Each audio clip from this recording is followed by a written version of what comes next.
Retro. No. Are you an aspiring Jedi, or do you dabble with the dark side of the Force? Regardless of whether you fancy yourself a defender of the light or an aspiring Sith Lord, you're going to need a lightsaber.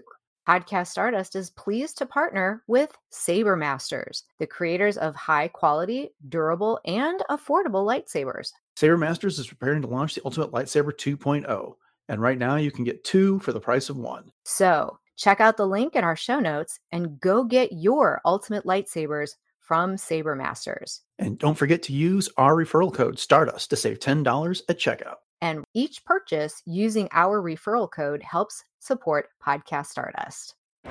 This is John Jackson Miller, author of Star Wars Kenobi, Star Wars A New Dawn, Star Wars Lost Tribe of the Sith, Star Wars Knight Errant, and the upcoming Star Wars The Living Force. And you're listening to Podcast Stardust with Dennis and Jay. May the Force be with you.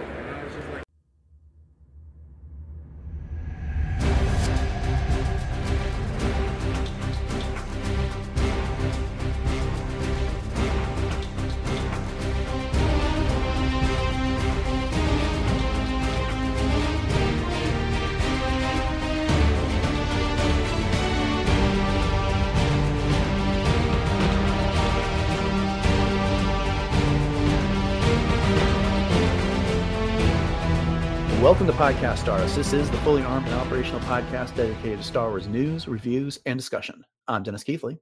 And I'm Jay Krebs. It's time to dive back in Star Wars books with a discussion of John Jackson Miller's The Living Force. But first, Jay, where can our listeners find us around the internet? We can be easily found on Facebook, Instagram, and X at Podcast Stardust. All right, this is line. The signal is boosted to maximum output. The shield is down. We are now broadcasting to the galaxy. This will be a full spoiler discussion of The Living Force by John Jackson Miller. This came out like beginning of May? I was going to say April, maybe. Or April, right. So we've just been busy. We haven't had an opportunity to get to it, and travel didn't help things, but we're getting to it now. And so this is a novel that takes place shortly before the Phantom Menace. It features the entire Jedi Council as they go on a goodwill mission to the planet Kwenn, once they're kind of challenged by Qui-Gon to do something. And we're at a state of the Republic where Jedi outposts and temples are being closed around the galaxy as they kind of consolidate things on Coruscant. And this has led to some pirate activity.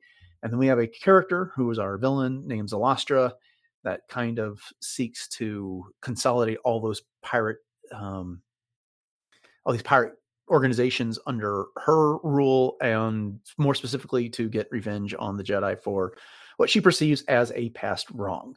So there's your brief summary of what's going on in this book, or what it's about anyway. Jay, what did you think about this story overall?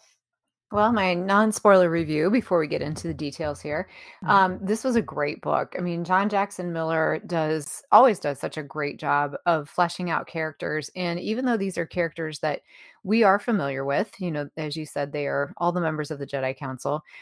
First of all, I just want to point out that's a huge juggling act for him. Mm-hmm. You know what I mean? To be able to do something on such a large scope as that, and be able to give each one of those characters a voice, and a very unique one at that. And so I definitely give kudos to that. The world building was awesome. Like, I want to go on vacation to Kwenn. I mean, it's like all these little islands, and it just seems like it's got a lot of really awesome culture and nightlife and, all kinds of things. And obviously it's got its issues too. But I think that the plot itself was a great one. There's a fun reveal at the end. And, again, kind of leading us up to the events of the Phantom Menace, if you will. And, but I think that the strength in this book is definitely just being present with all the characters. And I mentioned in our news story that it just felt just comforting, like this is a great little comfort novel because we kind of already know who all these characters are, but we get to know them so much more. And I love that. And you know me, I love a good backstory anyway. So I just feel like this one hit on all of those beats. Was the action top notch? I mean, not necessarily. I mean, it was a really cool climactic sequence that happens in this, but overall I think the strength is in the characters and in the world building, and I appreciated both of those quite a bit. But what about you? Oh, yeah, that was really well said. I like your description of this. I like this book quite a bit. It's not going to be amongst my top 10 favorites or anything like that. It's not going to rate quite that high. I agree with you completely that it did a good job kind of exploring the personalities of these various Jedi masters. I thought Zalastra is a pretty good villain in this as well.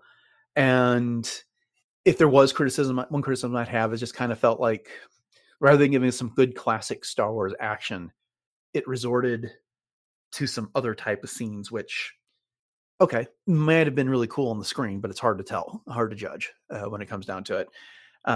So yeah, I liked it quite a bit. And I was glad that John Jackson Miller got to come back and write another Star Wars novel. This is the first one he's written since A New Dawn, which was the very first book in our current Star Wars canon. That came out back in 2015, I want to say 2014, 2015. So it's been a while. He's written a number of short stories since then. Some that have shown up in Star Wars Insider. I think he contributed at least to from a certain point of view, maybe A New Hope. I can't remember which one of those as well. But so this is his first opportunity to write a novel for Star Wars in quite a while. There's that. But let's, that we kind of got some non-spoiler thoughts out of the way, let's kind of dive into the details on this. And this whole thing starts off with Qui-Gon and Obi-Wan. They're on the ship called the Regal Zephyr, which is part of this larger conglomerate of space cruisers. Was it like, I can't remember what they're called, like Royal Zephyr or something like that. It kind of reminded me of the Royal Caribbean Cruise Line when it came out. Right, exactly. And they are in this area of space known as the Slice, which kind of extends from Hutt space into Republic territory. And this is where all this pirate activity is taking place. And they just happen to be there when Larry, Bo, and Curly of the Star Wars pirate world, otherwise known as Lauber, Wungo, and Gore, show up and try to hijack this ship. And they thwart that. And from there, they go on to Coruscant, and Qui-Gon kind of issues a challenge to the, kind of is the right word, I guess, challenge to the council. So what do you think about these opening scenes with Qui-Gon and Obi-Wan? Well, first of all, I love your analogy there to the Three Stooges with Lauber, Wungo, and Gore, because that was perfect. But, we got a little tease of this pre-release of the book where they're on this ship together, and Qui-Gon is wanting Obi-Wan to be a little bit more with the people, and kind of getting himself in with the masses, if you will. And it obviously turns very wrong. And we do get the hello there, from Obi-Wan a couple of times actually in this novel, which was great. But when they get back, as you said, that when Qui-Gon is challenging the Jedi about their increasing isolation, there's a lot of philosophy in this book too. What can we do for not just the greater masses, but just for that one person kind of thing. But I think that the action overall, right at the very beginning, was pretty fun. Just kind of sets us up for what we're getting into, and definitely does a great job of giving an homage to the characters themselves. Yeah. Mark Thompson does the audio narration for this book. And so I was doing my usual whisper sing thing, reading some, listening some, going back and forth to digest this. And I like the performance that he does for Qui-Gon and Obi-Wan, but Lauber, Wungo, and Gore are kind of goofy characters to begin with. And then he kind of gives them those hayseed voices, those real, and it kind of puts it over the edge for me. So I wasn't a particularly big fan of those three characters. It was just a little too silly for me. We've had conversations about Star Wars humor in the past, and these guys really pushed the limits, I think. But we get to see them plenty on this book. By the end, Obi-Wan and Qui-Gon are recruiting them to help the Republic recover ships. So there you go. Right. Moving on. So we got the council. Qui-Gon shows up. He gives his report, and then he's talking about how there is this disconnect between the Jedi and what's going on in the galaxy, and a lot of people have never seen one, that being a Jedi. And, they've been closing these temples and these outposts as they aren't needed quite as much, or the funding's not there, and they're consolidating things on Coruscant. And so his point is that, there's, as you're alluding to, there's no rule or mandate that comes from a Jedi Council about just helping one person. You can help a person. And so maybe we should be a bit more about that. And Mace Windu, of all people, is the one that kind of picks up and champions this notion about getting all the Jedi to go to Kwenn. What do you think about that? Well, there's this whole part of the history or the timeline for the Jedi as it leads into the Phantom Menace really does focus in on the fact that they've kind of become, complacent in a way. And, if we think back to the High Republic and there was all of the threats from the Nile and the Drengir and, all these different force factions and wars going on and whatnot. And the Jedi had a need to be at these different outposts. They had a need to basically bring some sort of pilgrimage or mission trip, if you will, to all of these places. But now it's just kind of simmered down and there's not a whole lot going on. And so I think for Mace, it's his opportunity to be active because I feel like he's that kind of Jedi. You know what I mean? Like he doesn't want to just sit on the council and make decisions. Like there's this one scene, and I don't remember if it was Mace or who it was, that they were looking at boots from this one company. And so they were trying to, partner it with this company and have this boot supplier be the boot of the Jedi. And it's like, is this what we've really come to? Like making decisions about boots. We need to get out. Let me interrupt for just a second on that one. So that was Yoda and Adigalia in Chancellor Vorlorum's office, and Senator Palpatine happened to be there as well. And so these boots had come up through that office, and Yoda and Adigalia like, these aren't particularly practical, right? and they aren't going to work in the field. But everyone was trying to get the Jedi to soft sponsor their products there, and so that is kind of that's a good remark on the state of the Jedi at that time. So and that was one of those laugh out loud kind of instances because I listened to this as well. And I was just kind of rolling my eyes and thinking, oh my gosh. So, but yeah. So from there, the Jedi all set off towards Kwenn, with a few exceptions. And again, we're talking about the Jedi Council. Depa Billaba is infiltrating Zalastra's gang. So she's not really there for most of this stuff, but we do get her story, and we'll touch on that in a minute. We got Mace Windu. He ends up on the Assurance, which was the ship that ended up ferreting Depa off on her mission to begin with. And that's commanded by Captain Balo, who someone will talk about in a bit. Yoda and Adigalia eventually get there. We've got Eth Koth, who's the Zabrak. We got Plo Koon, who we all know quite well from the Clone Wars. He's a Keldor. Sassy Teen, who's the Akachi. Yaddle, who we've gotten a lot of in Star Wars recently. We already talked about Adigalia. Ki-Adi-Mundi, who we all know. And he just, it's funny. We completely failed to mention that he's like shown up in the Acolyte recently. But hey, we're under compressed time. Yariel Poof, who is I can't remember what his species is called, but I've got that absurdly long neck, kind of like the Kaminoans. Evan Peel, who is the short pink Yoda species, similar type thing. Opa Rancisis, and then I already mentioned Depa Billaba. And so they've all, most of them end up on Kwenn at some point, and they all take on different tasks. So, it's kind of this outreach mission. They're going to set up a celebration of the bicentennial of the Grand Renewal, where Jedi had been on this planet before and they helped clean it up. And so there's a lot of planning going around there. They're trying to find missing books from the Jedi outpost.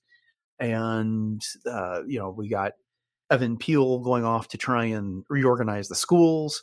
There's a food issue going on. So we got a lot of different stories going on in those. We can't cover all of them in this discussion. So instead, maybe let's touch on a few of our favorite storylines from this. Did you have a particular Jedi Master story that you liked the most that happened on Kwenn? Yeah, I have a few actually, but I think Evan Peel's is probably one of my favorites. And it's probably because I'm a teacher myself, and he goes into the school and I mean, there's just like a bunch of lost boys, like these kids are just running rampant. And a lot of it is just because, I mean, you think about their hierarchy of needs, their basic needs are not being met. So they're not being fed. So they're just these delinquents and they're just, not going to classes. And he just comes in there and he, for his stature and everything, and they very much underestimate him, but he ends up being like their school marm. Mhm. And they respect him so much and they end up being, an asset in the end, for him and for everything that happens on Kwenn. And I just thought he was very likable and very funny, very down to earth, dry humor, very underestimated. And so I thought like that one was a lot of fun. I have to say Uriel Poof in the novelization audiobook, Mhm. very much, of course, I always have to throw the robot chicken things in there, but all I could think of was no one ever lets me talk. And it's very Mhm. much like that in this audiobook and the way that you're talking. Yes.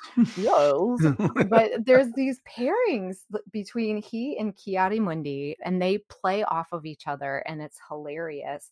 And then the other one too is between Plo Koon and Sae Tin, and the Mhm. way that they play off of each other, and they just tease each other and razz each other. And so again, kind of just going back to that whole idea of fleshing out each one of these characters and us getting to know them so much more.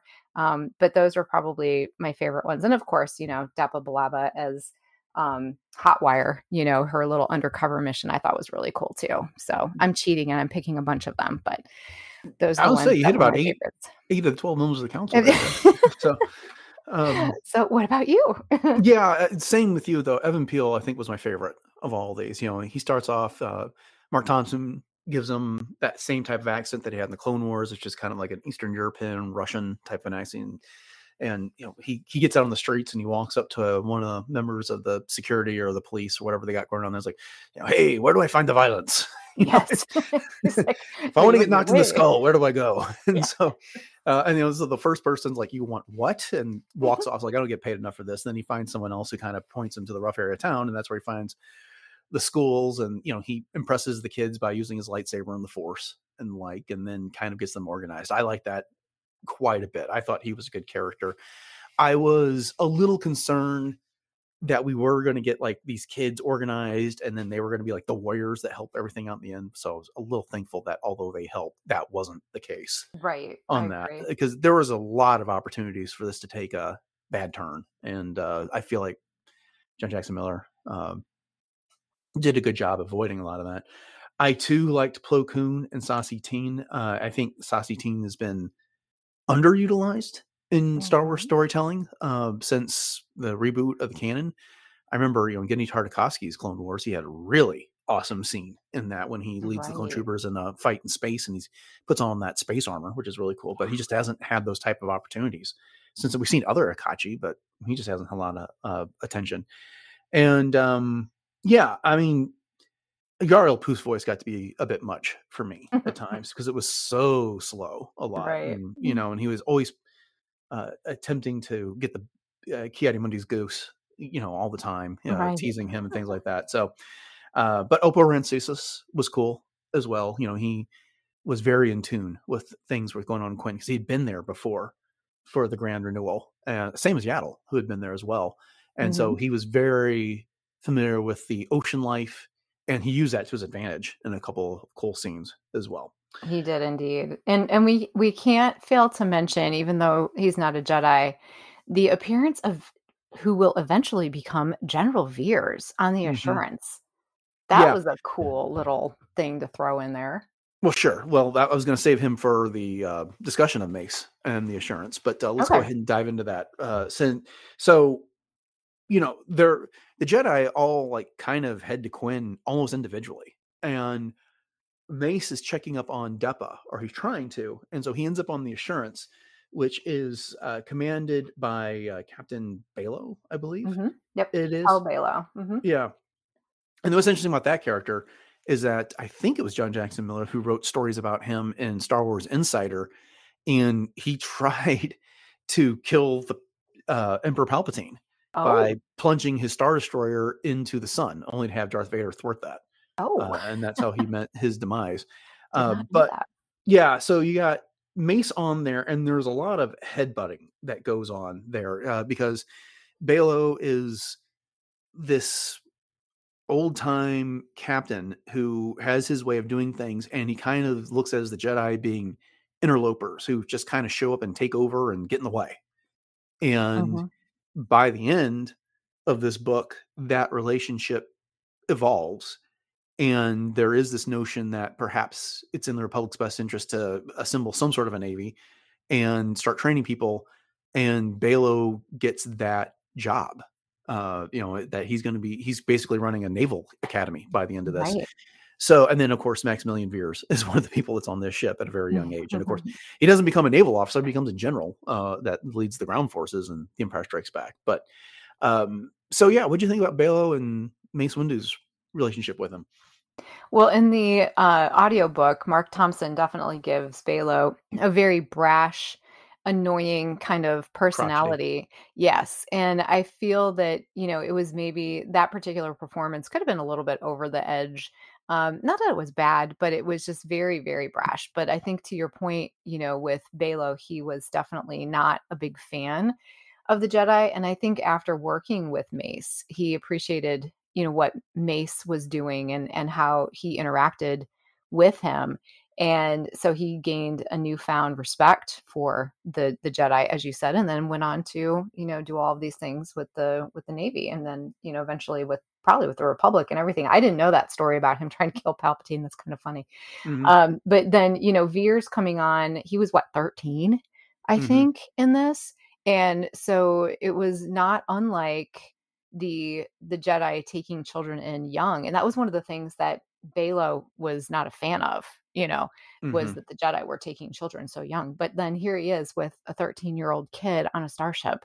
But so I liked the dynamic between the two of them, and eventually it softened, obviously, and they worked really well together. Yeah, yeah. And then of course there was some cool scenes when they finally caught up with Zalastra's headquarters. Yeah. And infiltrated that. And, you got Mace that's going in there, and then Qui-Gon and Obi-Wan are around at that point, and they join the assault on that base. And the Assurance gets to fight some pirate ships as well, which is pretty cool. So yeah, it's good scenes there. All right. If we want to talk about Depa, we also have to talk about Kyla, and we have to talk about Zalastra, because those three have an awful lot of page time together. So Zalastra is our villain. She's a Nautolan. She's the leader of the Rift Walkers. And she's got this plot where she wants to take over the other 4 pirate gangs in the area and consolidate them all under her rule. And the way she goes about doing this is she has this kid named Kyla, who was an orphan, stealing these attaches, these briefcases, from the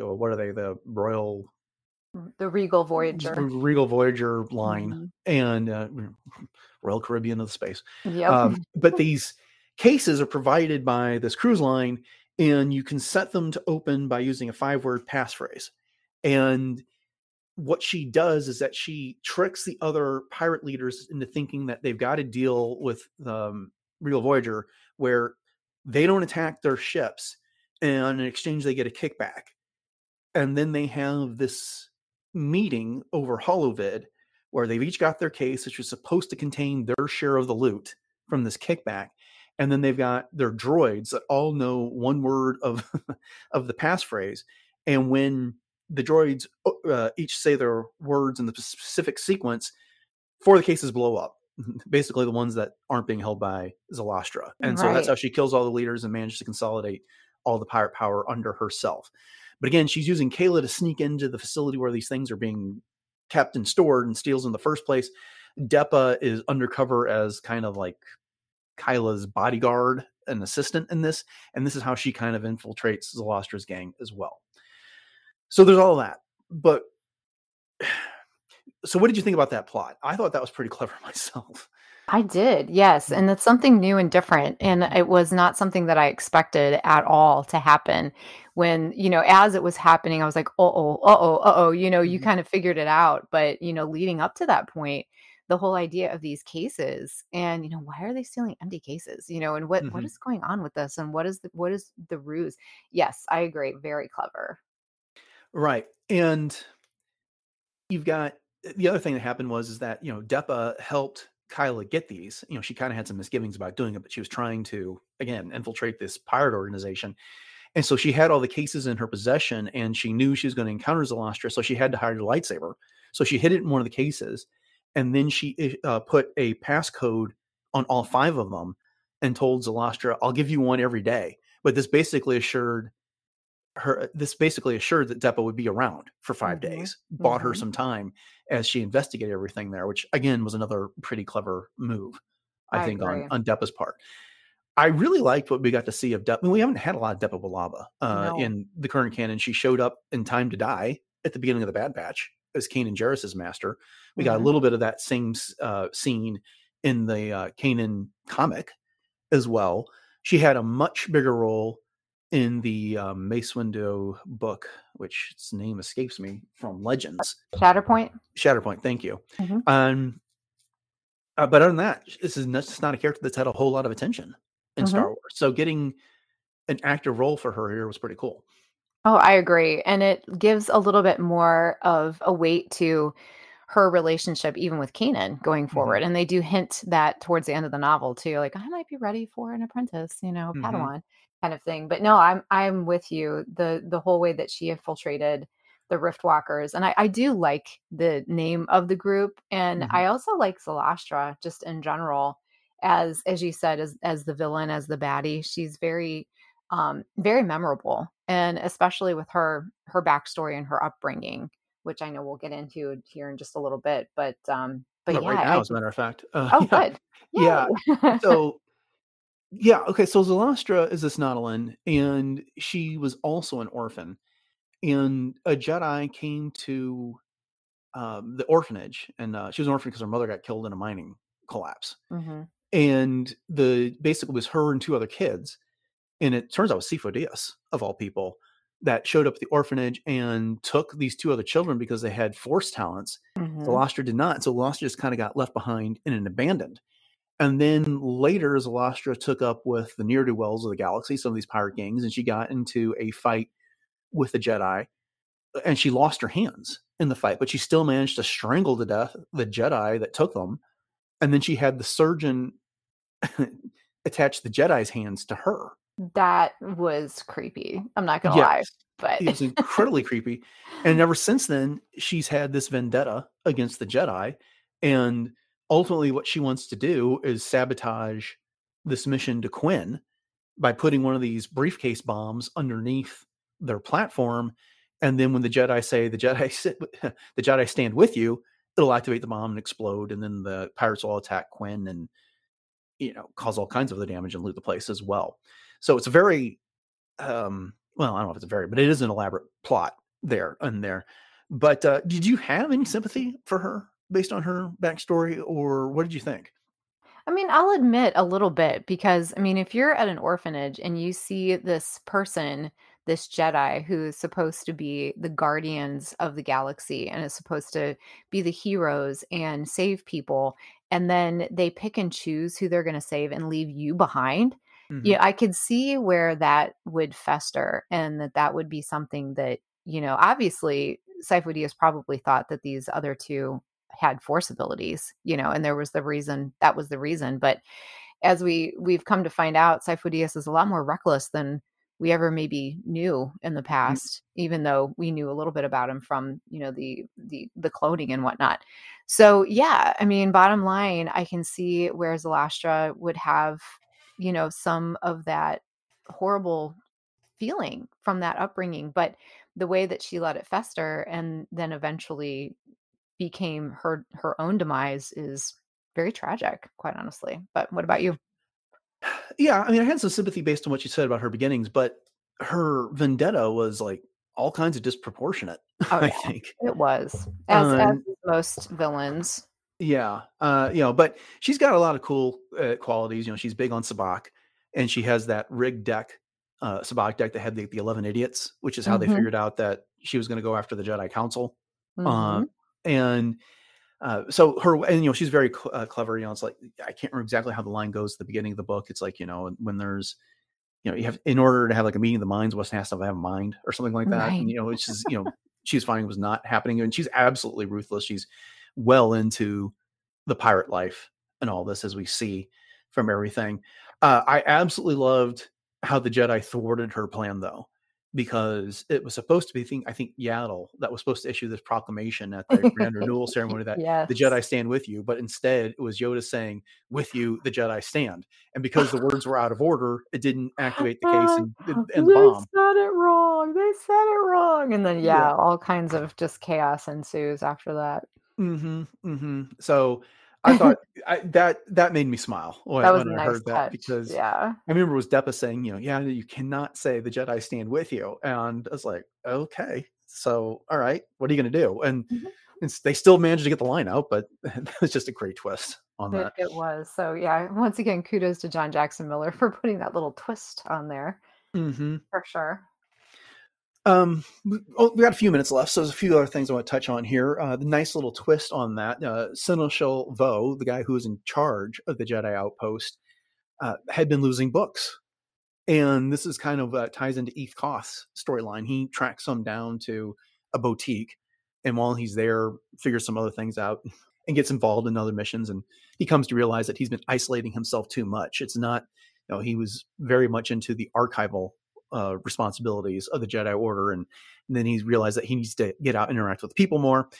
But at the end of the day, it turns out that Seneschal Vo was largely responsible for the books having gone missing. He was sending some of them to Palpatine secretly, and then he was supposed to be destroying the others. Instead, he was selling them, some of them, for profit. And we find out, he has a face-to-face with Palpatine, well, face-to-face over Holo at the end of this, where Palpatine is talking, well, don't really need you now that temple is gone. And Vo's like, well, I could be of use at a different outpost. And Palpatine's like, no, you're useless to me now. And then Maul shows up to dispose of him. So that was a neat little twist at the end of that. You have any comments on that, or is there, what else about the book stands out to you? Yeah, that was a bit of a surprise ending for sure. And I like the way that it ties into how Palpatine was getting a lot of his information, in the where he was collecting a lot of this information from. And so yeah, that was really cool. And then also just the whole sequence with them trying to save the people of Kwenn and getting all of these people to safety and helping everyone to understand, what was going on. And just the fact that in the end, Kwenn was kind of a forgotten world in a lot of ways. And even though this literally went out with a bang, it was one of the great things about what the Jedi wanted to do, was to help people and to let people know that we're still here, we're still out here for you. And that whole idea of just helping one person. And I thought that was a great message overall, just taking that away from that. And what do you truly take the mission to others, or do you always have it with you and then you can pass it on, kind of a thing? So I liked the message. Yeah, I did too. It was a good book. Like I said, I liked it. I'm not sure it makes my top 10 of Star Wars novels. I don't know where it ranks. There's so many between the current canon and Legends at this point. It's impossible to rank them all. But I enjoyed it. If I were to make one improvement to it, just would have been some of the action scenes in there. There were some deadly pirates on this, but then there were also some that were just bumbling. Climactic scene at the end is when the Jedi outpost on Kwenn is about to explode because Zalostra planted another suitcase bomb there. Depa and Kyla escape on a library cart and basically use it as a sled down the hill. Okay. That was fine, but maybe that would have been more impressive if it was on the screen somewhere as opposed to me reading it in the book. But I just didn't get that heightened sense of action when I was reading that. But hey, it was a good story. I'd like to see John Jackson Miller do more when it comes to Star Wars story writing.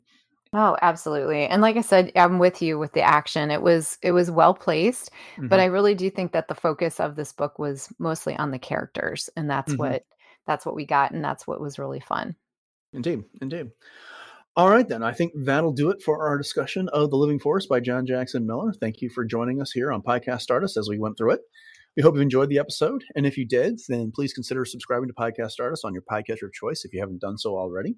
I'd like to also remind you that you can find our entire catalog of shows over on retrozap.com. And while you're there, you can also find several other great podcasts. You've got the Animaniacast, you've got Enjoy Stuff, Superhero Suite, my other podcast, Warp Trails. Love, Death, and Robots, and I have a feeling I'm leaving something out, and I apologize to our colleagues over at RetroZap for that. But again, there's a lot of great things to find over there. As always, we greatly appreciate your 5-star ratings and reviews on whatever podcatcher you use, especially if that's Apple Podcasts. And we are very appreciative when you share the show and your favorite episodes on social media with your friends. So speaking of that, Jay, I want to remind everybody where we can be found on social media and elsewhere online. Absolutely. So we are very conveniently found on Instagram, Facebook, and X at Podcast Stardust. So head over there and always engage with us. It's always a lot of fun to hear from our listeners. And welcome to our new listeners and welcome back to our faithful as well. And we also have, as Dennis mentioned, our other outlets for streaming. We have YouTube and YouTube Music, both of which do support reviews, as well as Spotify. So if you'd head over to those, like, subscribe, and share, that would be greatly appreciated. And if you just want to find some fun ideas for all things Star Wars, you can head over to Pinterest and check out our boards. And if you are up for some real-time chatter, you can check out our link in our show notes for our Discord room. And also a link in our show notes is our TeePublic store. So if you are in need of any home goods or apparel with one of 7 different show logos on them for Podcast Stardust, you can head over to TeePublic. And again, the link for that will be in our show notes. And if you're in need of a new lightsaber, to play out your Jedi dreams, head over to Saber Masters. And the referral for that is in our show notes. But if you head to sabermasters.com, you can check out one of a bazillion, it seems like, different battle-ready sabers, high-quality battle-ready sabers. And if you do happen to pick something up, make sure that you put in the code STARDUST at checkout, and that will earn you an extra $10 off. And it also helps to support the show.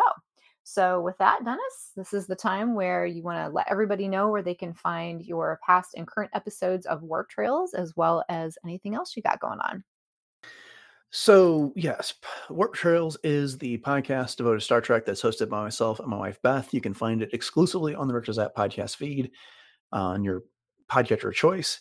And then you can also find it at retrozap.com. We've been covering Discovery, Lower Decks, Picard, and Strange New Worlds. At some point soon, we're going to be doing a wrap-up episode from season 5, which is the final season of Discovery. And then we'll be turning attention to Lower Decks here in the near future. So again, just have retrozap.com and you can find that. Jay, what is the latest in the world of cosplay? All right. Well, you can always catch me over on my Instagram, which is at j.snipscosplay. And you can catch me as Ahsoka, the fourth sister, 2 different versions of Hera, as well as my original concept Mandalorian, High Fae Queen, not Star Wars related, although I am considering maybe an Avar Chris crossover. So Stay tuned for that one. But all kinds of fun and adventures going on, and a lot of different talented cosplayers that I always lift up and head on into my stories. So if you want to check that out, go on over to j.snipscosplay on Instagram. Okay. Upcoming on the show this Friday, we'll be getting into episode 6 of The Acolyte. And on Monday, we'll be back with a discussion of recent Star Wars news. So with that, thanks for listening to episode 750 of Podcast Stardust, everyone. Have a great rest of your week. For those who live in the States, have a happy and safe 4th of July. And until next time, may the Force be with you.